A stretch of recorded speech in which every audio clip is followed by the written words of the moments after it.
से मैं सिर्फ आधे एकड़ खेत से लगभग 1.5 से 2 लाख के गाजर बेचा था और वही विधि मैं इस बार भी अपनाया हूँ। इस बार मेरा संकल्प है कि 2 लाख पार कर ले जाऊँ सिर्फ आधे एकड़। जितनी लंबी हमारी गाजर होगी उतना अच्छा रेट मिलेगा। चलाने से पहले हमें खेत में बेसल डोज देना होगा जिसे हम खाद बोलते हैं। और अब बात करते हैं गाजर की बुआई हम किस विधि से करें। इसका उत्पादन बहुत अच्छा आता है और गाजर की क्वालिटी एक नंबर होता है। सबसे महत्वपूर्ण चीज जिस पर हमारे गाजर का अंकुरण निर्भर करता है, जिससे अंकुरण बहुत ही अच्छा होगा। वो भी सितंबर माह में सब लोग कहते हैं अंकुरण ही नहीं होता।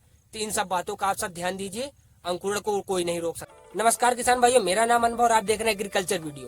तो किसान भाइयों, आज हम बात करते हैं सितंबर माह में गाजर की रीति बुआई कैसे करें जिससे हमारा अंकुरण अच्छा से अच्छा हो। तो भाई, जब अंकुरण अच्छा होगा तो उत्पादन भी बढ़ेगा और जब उत्पादन बढ़ेगा तो हमारी आमदनी भी बढ़ेगी। और भाई, जब यही गाजर तैयार होकर मंडी में पहुंचेगी तो हमारा रेट बहुत ही अच्छा मिलेगा, लगभग 50 से 60 रुपए प्रति किलो चलेगा। तो भाई, गाजर की बुआई करते समय हमें 4-5 चीजों का ध्यान रखना होता है। पहला, खेत की तैयारी।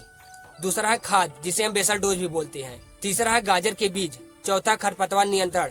और 5वां, सिंचाई। और मैं इसी वीडियो में आप सबको गाजर की A to Z जानकारी दूंगा, खेत की जुताई से लेकर बीज के बुआई और सिंचाई तक।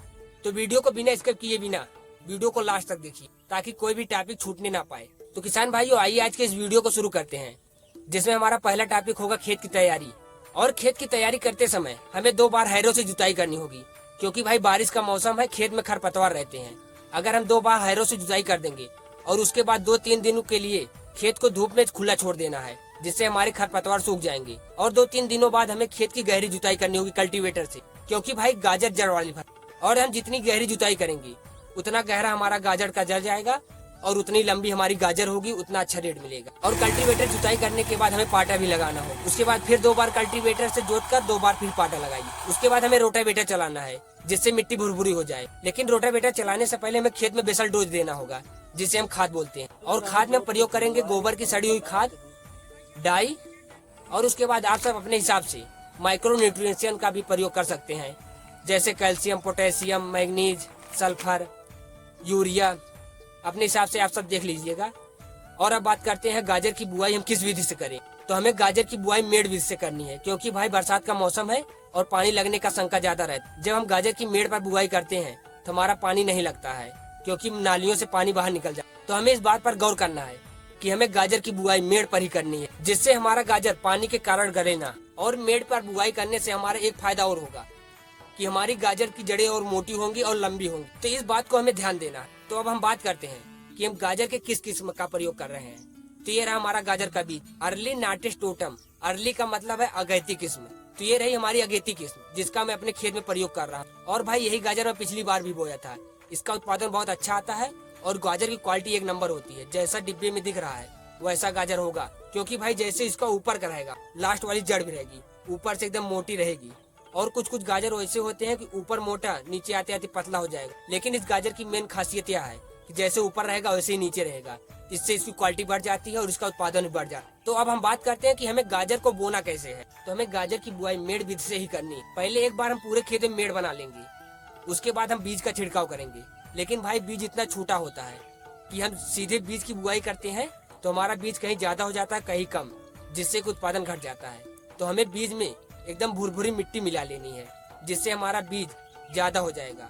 और मिट्टी के साथ बीज की बुआई करने से हमारा बीज खेतों में एक तरफ से एक समान पड़ता है, एक समान दूरी पर पड़ता है। तो इस चीजों का ध्यान दीजिए। और हमें बीज की बुआई करने के बाद हमें बीज को ढकना होगा एकदम नाम मात्रा मिट्टी में, बस बीज तुप जाए। उसको हमें फावड़े से एकदम नाम मात्रा में मेड़ पर दे देनी है, जिससे हमारा बीज तुप जाए। और बीज ढकने के बाद हमें अपने हल्के हाथों से मेड़ को सोहरा देना है, जैसे वीडियो में आप सब देख रहे हैं। इससे यह होगा कि जो बड़े बड़े ढेले रहेंगे वो नालियों में आ जाएंगे और हमारा मेड़ पूरा समथर हो जाएगा, जिससे बारिश होगी तो पानी सीधा नाली में आ जाएगा और हमारा बीज सेफ बचा रहेगा। तो आप इस बातों का ध्यान दीजिए, अपने हाथों से मेड़ को हल्का हल्का सोहरा दीजिए, जिससे बड़े बड़े ढेले नालियों में आ जाए और मेड़ पूरा साफ हो, जिससे अंकुरण बहुत ही अच्छा होगा। वो भी सितंबर माह में सब लोग कहते हैं अंकुरण ही नहीं होता। तो इन सब बातों का आप सब ध्यान दीजिए, अंकुरण को कोई नहीं रोक सकता। तो भाई, अब हम बीज की बुआई कर चुके हैं तो हमें खरपतवार का नियंत्रण करना होगा। और खरपतवार के नियंत्रण में हम रसायन का प्रयोग कर सकते हैं, जैसे पनीडा। पनीडा को एकदम नाम मात्रा में डालना है, क्योंकि भाई गाजर का बीज बहुत छोटा होता है और जब गाजर का अंकुरण होता है पौधा ही बहुत नाजुक होता है। मैं अपने खेतों में 2 ml प्रति लीटर का प्रयोग कर रहा हूँ, एक टंकी में 30 से 32 ml। क्योंकि भाई पिछले साल भी मैं इतना ही प्रयोग किया था, जिससे हमारा खरपतवार भी नहीं उगा था और गाजर का अंकुरण बहुत अच्छा हुआ। तो आप सब अगर खेत में खरपतवार के लिए रसायन का प्रयोग कर रहे हैं तो एकदम नाम मात्रा में कीजिए, ताकि गाजर के अंकुरण पर कोई प्रभाव ना पड़े। और अब बात करते हैं सबसे आखिरी और सबसे महत्वपूर्ण चीज, जिस पर हमारे गाजर का अंकुरण निर्भर करता है, सिंचाई। क्योंकि भाई गाजर का बीज छोटा होने के कारण जब तक उसे नमी पर्याप्त मात्रा में नहीं मिलती तब तक अंकुरण अच्छा नहीं होता। और जब हम सिंचाई कर देते हैं तो हमारा अंकुरण बहुत ही अच्छा होता है। बिना सिंचाई के गाजर का अंकुरण जान लो नहीं होगा।